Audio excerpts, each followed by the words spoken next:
you'd like to speak, would you please sign in at the lectern? And you have the opportunity to speak to the county council members here tonight about anything that you'd like to. You're welcome to ask questions about any issue that is important to you.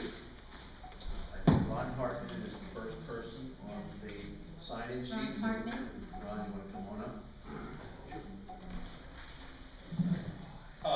I'm here tonight kind of follow up on my last Citizens Corner presentation, April 29th. I want to give my perspective of some data that Department of Public Works and GHD has put forth. I'd like to use the easel to try to make it a little bit more visible, if you don't mind. You've seen these numbers have all been generated by the Department of Public Works and GHD, and you've seen them before, but I want to go through it. Ron, I don't know if there's any way, but this is being recorded, and if a citizen wanted to hear your testimony. Just yell. Just yell into this mic.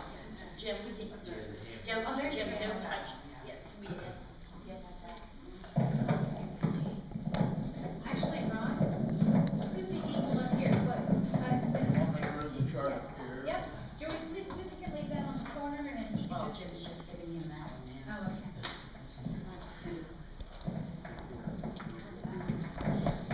Okay, see how many hands I have. There you go. Sometimes two is not enough. I'm going to put on the chart some costs. First, I want to list MBR system costs, which Department of Public Works has already presented to you folks, so I'll kind of move through this. 2 MGD plant, initial construction cost $31.5 million,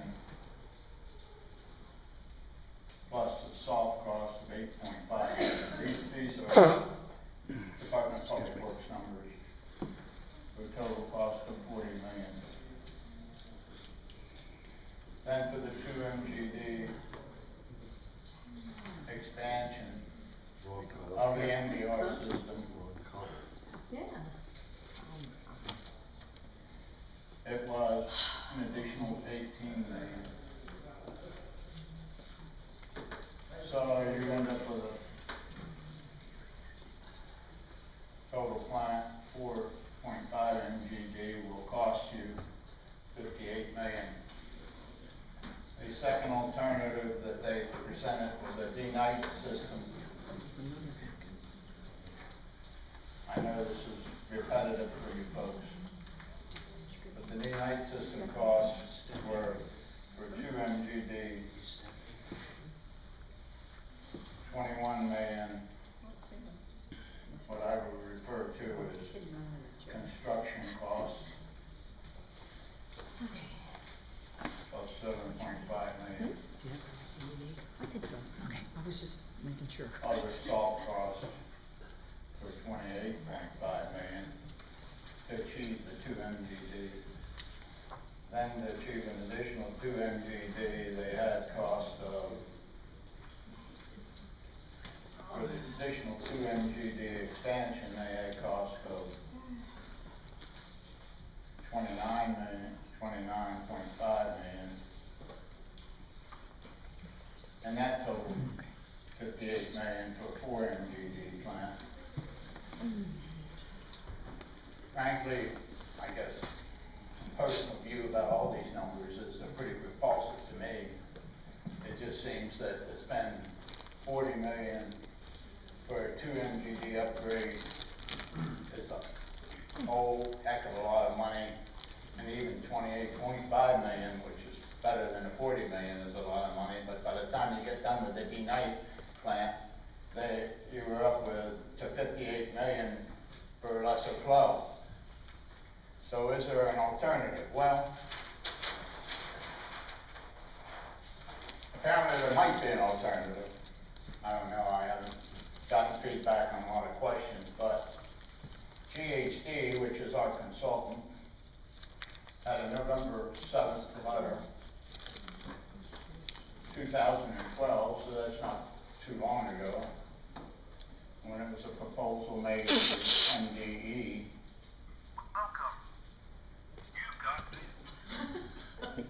And in that very detailed proposal, 7-page letter with 6 attachments to it, which define Avivo's quotes and Parsons' quotes,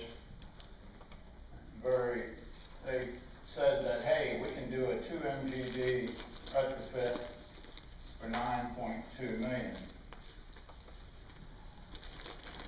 Now, Department of Public Works recently stated that even though the plant is permitted at 2 MGD, it's not operable at 2 MGD, and when GHD did this quote, they didn't put any money in the $9.2 million for upgrading the headworks.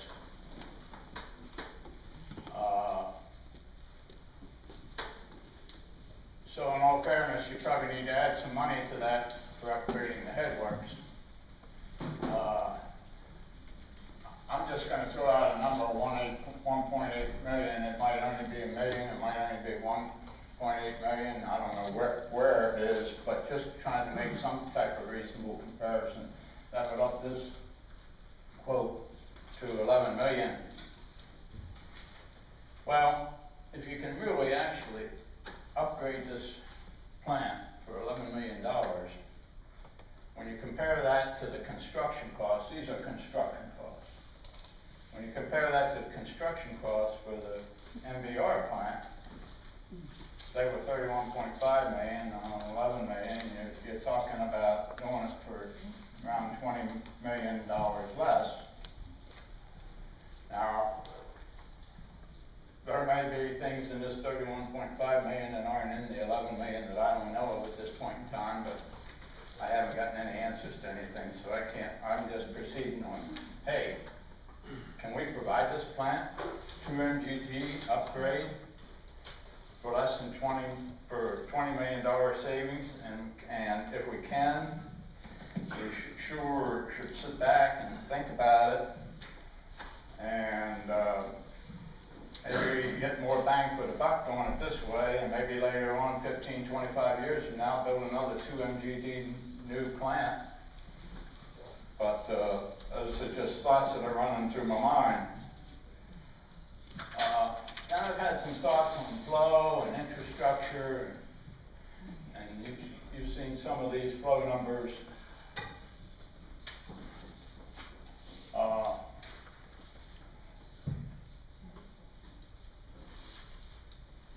flow and infrastructure. If you look at the Seneca Point plant, and these numbers are also, this is going to be rough, but let's say up here we have 2 MGD, and we have to scale, we have about 1 MGD. The present capacity of Seneca Point's supposed to be 2 MGD, and here we got about 0.5. Let's say this is 1995.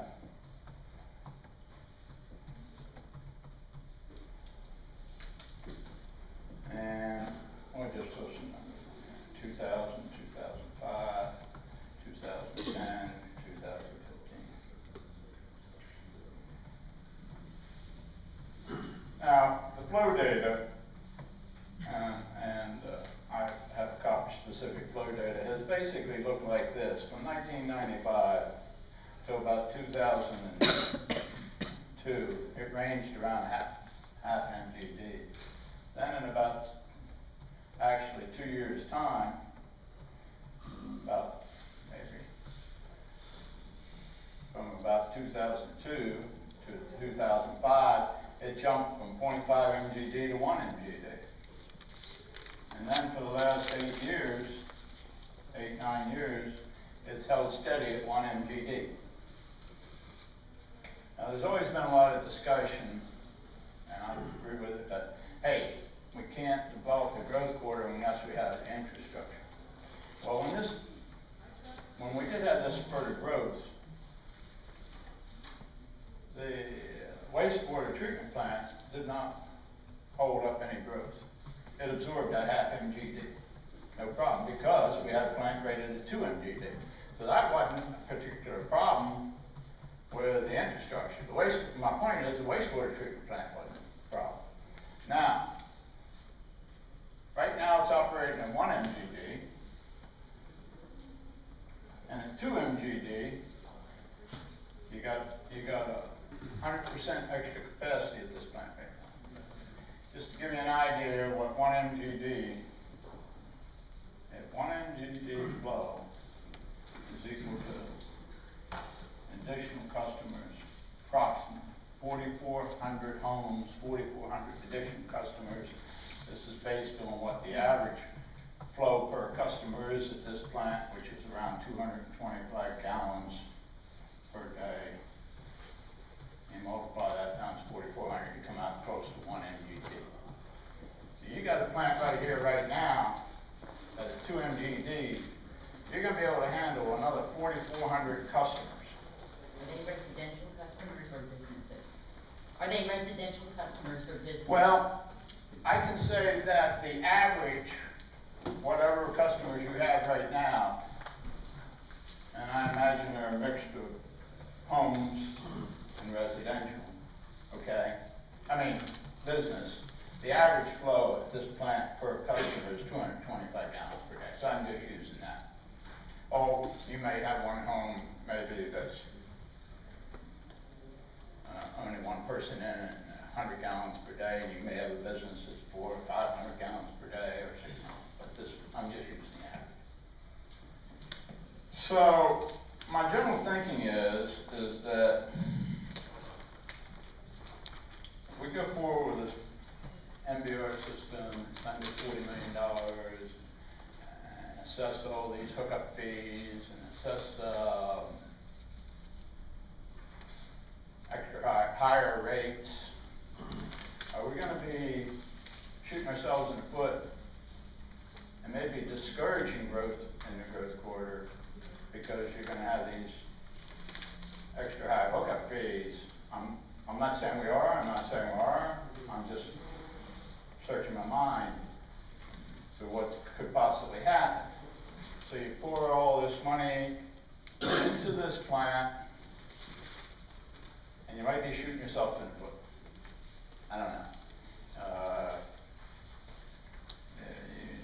It might not be a wise thing to do. You might be placing all your eggs in one basket. Maybe that, and you're going to have to finance $29 million, and then you might come along and say, oh, gee, man, I wish I'm going to finance the $29 million because now we got to finance another $10 million to replace some wastewater lines. So we got to.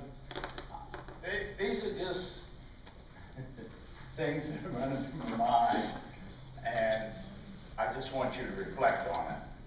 Mr. Hartman, would you wrap up so we can allow others to speak? Would you wrap up so we can allow others to speak? Sure, okay. Now, I think before I would proceed, if I was on city council, I would obtain from the Department of Public Works the analysis which they had GHD do in 2010-2011, comparing 3 or 4 technologies that led the Department of Public Works to choose the MBR system. In addition, and that membrane systems can be energy intensive, a cost comparison of energy between an MBR system and, say, the Unite system would be appropriate to obtain. I only ask that before you make this decision, that you think long and hard about the options before you.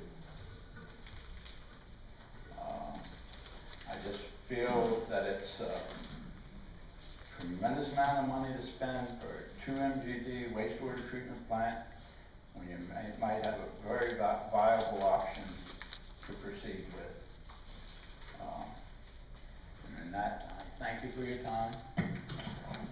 Thank you very much. I agree with you that this is a lot of money and it needs serious evaluation and discussion before a decision is made. And I'm sure that the council will be giving this a lot of discussion before reaching a final conclusion. I just want to ask Mr. Hartman. Mr. Hartman, this decision to to go with the membrane bioreactor was made 3 years ago, I believe, 3 or 4 years ago. This specific what? The decision to go with the membrane bioreactor was made 3 or 4 years In ago. August 2011. Okay. Did you come before the commissioners then to talk about it? I didn't even know about it then. I wasn't in the loop. I wasn't aware of it. On August 16, 2011, the Flanagan had referred us to the evening meeting. I went to the work session meeting, and he reassured us it was a $100,000 contract that we were bidding on at that time, or that we were going to award, and we were in no way obligated to fund the construction at that time. Well, The commissioners have spent, though, what is it, close to $3 million already. we've been trying to get some figures from DPW on that, and I can assure you that we were never given the other side of the story with the GHD and the NEE letter saying that ENR is all we were obligated to address, and that it was being funded by the Flush grant. I wanted to read to you, Ron. I would like to make Go ahead. one response. At that point in time, I don't think anybody was aware that this was going to be a $40 million project and $58 million. So, those are the things that I. Okay, I just wondered if you had Now, given I input. understand the question. No, yeah. Because if it was where we were going then, I'd have probably had some comments. Because I've sold wastewater treatment in this business for 35 years, and I've gotten lots of equipment sole source. And I know a lot of things that take place. I know something that's taken place here that I found absolutely unbelievable.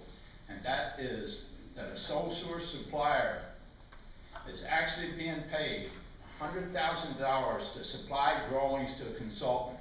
I've never heard of that before in my life.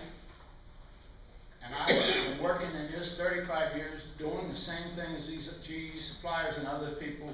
That is just totally, in my mind, out of order. And I think, I don't know about the consultant, but Cecil County got waxed on agreeing that they'd pay them $100,000 when somebody's getting sole source just to provide work to the consultant.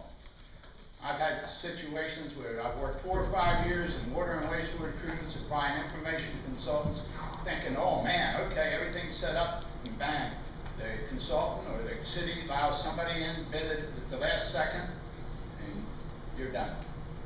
Thank you. I'm just, Before you start, can we, that's before. she opened it. Yeah, I got it. Yeah, I got it, okay. Let's talk, let's have the citizens speak their mind. Mr. Reason, do you want to come up and speak to mine? Thank you, Ron. Thank you for the document you put together. You put a lot of time and effort, and I hope the council reviews it. Excellent, Mark. Good. Appreciate it. Good evening. Al Reason, 632 Conwingo Road, Conwingo. Tonight you're going to be addressing SB 281, the anti-gun bill passed by the state. And I just wanted to sort of enlighten people. I've heard comments about that it would be against your oath to go against a state bill. 3 years ago, that might have been correct. Today it's not. And the reason why I say that is McDonald versus Chicago in 2010 incorporated the Second Amendment to the states and local governments. People don't understand that the 14th Amendment started incorporation. Freedom of speech was not universal in the United States of America until 1925 because it was not incorporated. Freedom of the press was not incorporated until 1931. You can Google this and check it out. The Second Amendment is the last major issue on the Bill of Rights that has been incorporated, which means it is applicable to the states and local government. Therefore, your oath places the Second Amendment above what the state law calls for. So you can, I'm not going to say nullification, there's 178 resolutions in New York State, and none of them, to the best of my knowledge, are nullification, but they are resolutions against the bill in New York, as well as your resolution can be against the bill in Maryland. It does not reflect upon your oath one bit. It does reflect upon the oath of our legislators who passed this against their oath, which is applicable to the Second Amendment being incorporated in the United States of America. Thank you. Al, I have a question. You said there was 160 resolutions that were passed 178. in the state of New York? New York, yes. And were these separate jurisdictions? Yes, challenging? counties and cities. And have they been taken to court? Not to my knowledge. Have they been effective in intervening? with Well, state law? rhetorically, yes. Probably it will be used in the NRA suit against the New York law. In other words, showing, that's why we're not doing a petition in Maryland against it, because it sets up a vote for a basic right. So I'm quite sure that the NRA is going to use that, because that's all but I think 3 counties in New York, there in New York City area, who have written resolutions.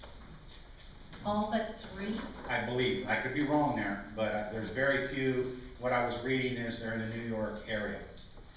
If you wish, I can go back and get my information and send you an email. I would like that. And, you know, the bill submitted by Michael Dunn, we weren't able to get a hold of him. I really pray he's doing okay. He had, I don't know, well, I'll tell you later. So I think we're going to hold off in submitting his bill. And even so, I spoke with Commissioner Rothschild, who does the uphold by oath, and there was a number of things that he's even changed. And part of this resolution is to coordinate with other counties, and there, you know, definitely be power in numbers. And we need to make sure what we put together is done right, and we have to get our research done. So Yeah, my understanding is once it was made public, Dr. McCarthy's, I think we passed it in front of Rothschild, and he found it acceptable. yeah, I don't think we have any problem with Councilman McCarthy's resolution.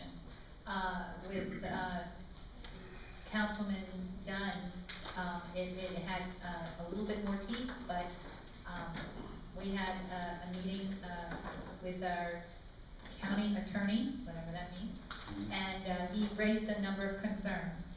And I think those concerns should be addressed, explore them, and see how you know, if we can address them, and if there needs to be some further research to address. I looked at the longest resolution and the shortest, and my impression was, and I didn't look at all 178 by any means, I took worst case and done. They did not reflect the information, the weeds that were gotten into, as was explained this morning, you know, quoting all kinds of founders, etc. Any of the resolutions that I read, you could probably go through and do a word search and maybe find one. But basically, they were to a point, they were concise, so they didn't wander into the weeds. You know what I'm saying? Well, I know what you're saying, but I think there is merit in having that language too. It reminds us where our freedoms, how our founding fathers derived where our freedoms came from, reminding us, and reminding the government who they're beholden to. Doesn't hurt. Okay, I'll send an email now. Thank you. Okay, Jackie Gregory, you want to come forward? Hello, Jackie Gregory, Elkton. I just have a question about the wastewater increases that are in the proposed budget. If you could explain a little bit behind, the reasoning behind that, how that came about, and for people who have questions about that. And just explain that a little bit. I'll try, but I do believe we'll have a brief synopsis from Director, Mr. Flanagan, later during our public hearing section of our evening meeting tonight. And as you know, the county executive has proposed raising the wastewater rates and the connection charges to connect to the Seneca Point, no, the connection charges and the rates will apply to everyone at all of the wastewater facilities throughout the county. And I believe the county has 7 wastewater facilities. At the end of the day, I think it's been determined by a rate study, that the county commissioned a rate study that determined that they're not operating in the positive, and they need, because of additional operating costs, they need to raise the rates to pay for expanding costs to operate.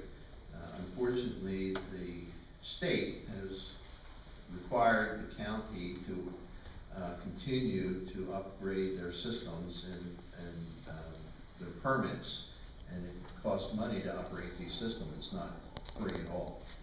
So I hope that the Director of Public Works will be able to explain to the council and to the public in a little bit more detail why they're recommending these rate increases. Who did the rate study?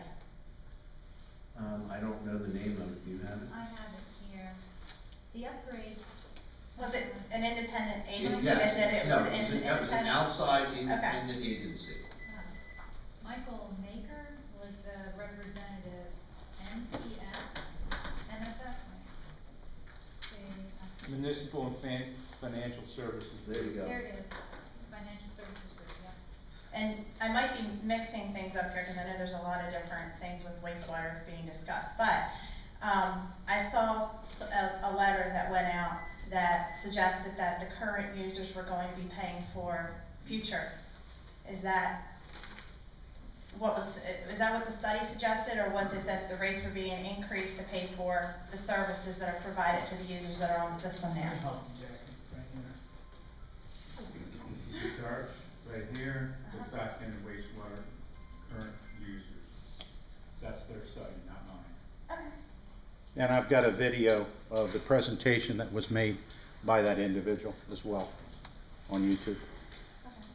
I can only say that even if not one more customer connected to the system, the rates would go up, because the county will have to spend additional money to upgrade the systems. Not just Seneca Point, but others. And so, regardless of whether there's any growth at all, the rates cannot stay the same. Okay. For those who have been opposed to it, have you gotten any feedback on how they recommend to pay for the upgrades that are required? Okay, so one of the distinguishing things we need to identify is that there are upgrades, and then there is expansion. And the upgrade that's required was ENR, and that was the presentation that Ron Hartman just did. That was 10.9, fully funded by the Flush Fund grant. There may have been additional charges, say, to the headworks.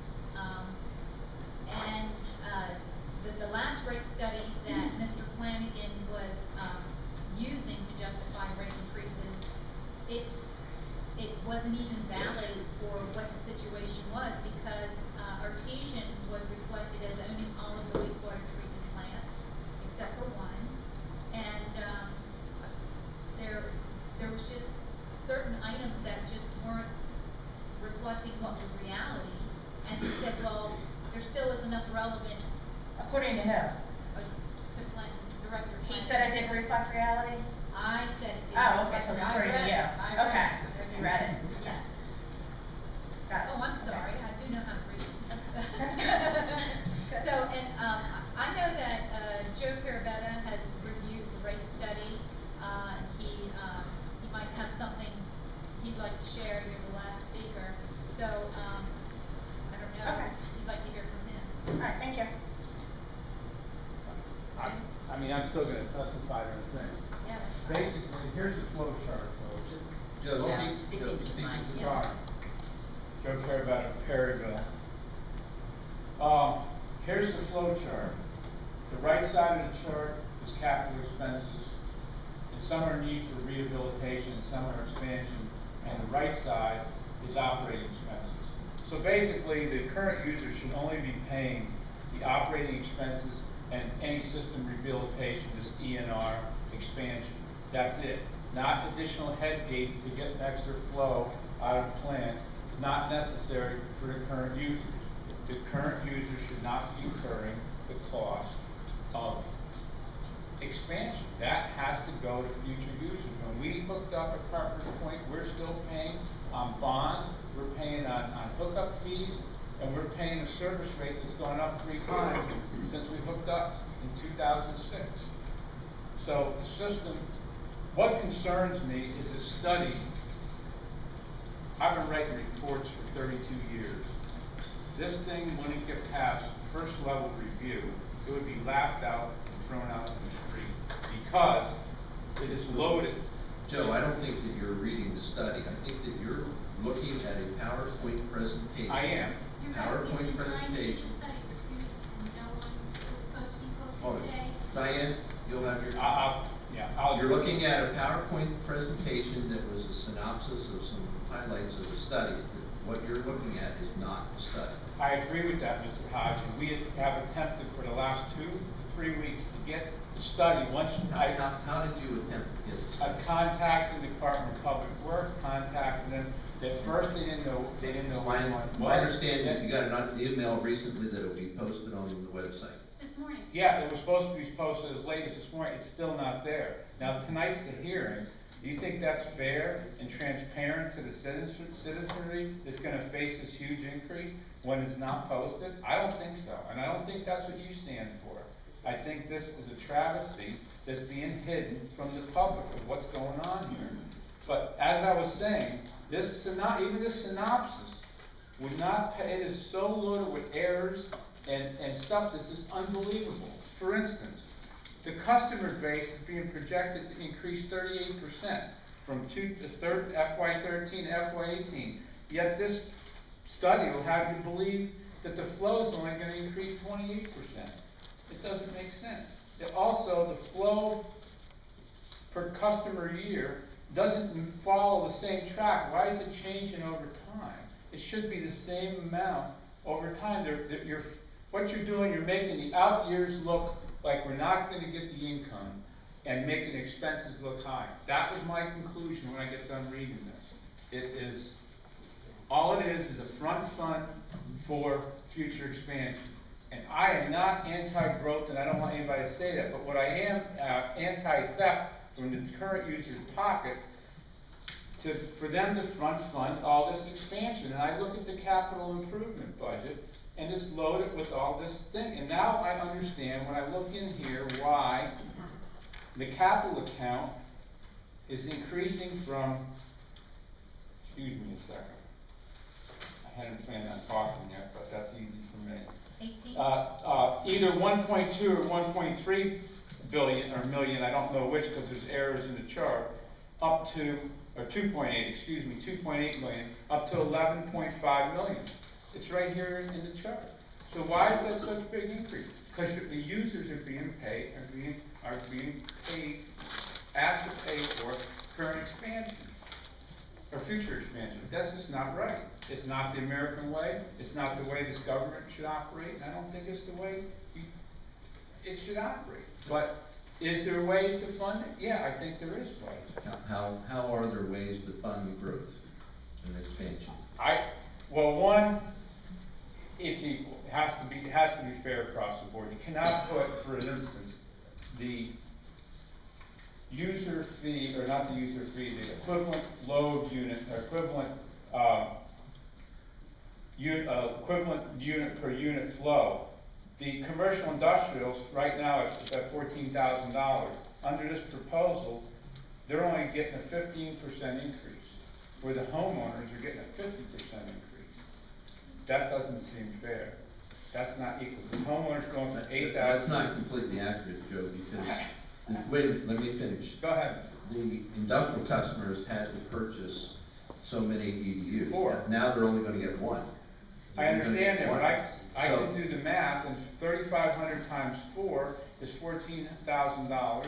And if I take this figure here, it's 16.1, that's about 15.1% increase. But, you know, Originally, the commercial, correct me if I'm wrong, was $3,500 an EDU, but they had to purchase. 4 you know, units. before. Yeah, that's in there. And how much was the EDU for residences? It was 6,000. So the It's rate. 8, it's 8. It's Okay, it was 8,000. Yeah. So commercial users are expected to pay a lot more on a per EDU Originally. basis. I'm sorry? Originally. No, the current proposal, the Yeah, current sorry. proposal asks commercial industrial users to pay a lot more per EDU. But basically, the study, the other thing that bothered me about the study, it says growth pays for growth is one objective. But when you get down to it and see the numbers, that's not what happens. That's not what's happening. The future, I'm okay with the cleanup of the bay. And here's another thing that's crazy. When I read one of the fact sheets that come out, it says that this new system is energy intensive. It uses a lot more electricity. Now wait a minute. This is a whole big picture here. We're trying to clean the bay. Guess where 50% of our electricity comes from? Coal.